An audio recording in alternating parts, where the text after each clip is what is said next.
तर 23व्या हप्त्याची वाट पाहत असणाऱ्या लाडक्या बहिणींसाठी मोठी खुशखबर, मोठी आनंदाची बातमी येणार आहे. लाडक्या सूत्रांकडून मिळालेल्या माहितीनुसार हप्ते वितरणाचा GR म्हणजे मे महिन्याच्या हप्ते वितरणाचा GR हा उद्याला म्हणजे सोमवारला प्रसिद्ध होण्याची दाट शक्यता वर्तवल्या जात आहे आणि त्याचं वितरण जे आहे ते 15 तारखेच्या अगोदरच होणार असल्याची एक महत्त्वपूर्ण माहिती समोर येत आहे आणि ही माहिती सर्वप्रथम तुम्हाला आपल्या चॅनलवर पाहायला मिळत आहे.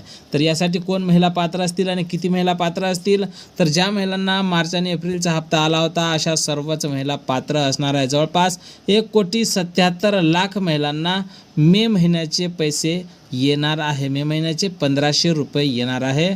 तर लाडक्या सोमवारला या हप्ते वितरणासंदर्भातला GR प्रसिद्ध होईल आणि याचं वितरण जे आहे ते 15 तारखेच्या अगोदर पूर्ण होणार आहे. या हप्ते वितरणासंदर्भात जशी काही नवीन माहिती, नवीन अपडेट आपल्याकडे उपलब्ध होईल, सर्वप्रथम त्या संदर्भातला व्हिडिओ तुम्हाला आपल्या चॅनलवर पाहायला मिळेल. त्यामुळे तुम्ही जर नवीन असाल तर नक्कीच आपल्या व्हिडिओला लाईक करून चॅनलला सबस्क्राईब करा. जय हिंद, जय महाराष्ट्र.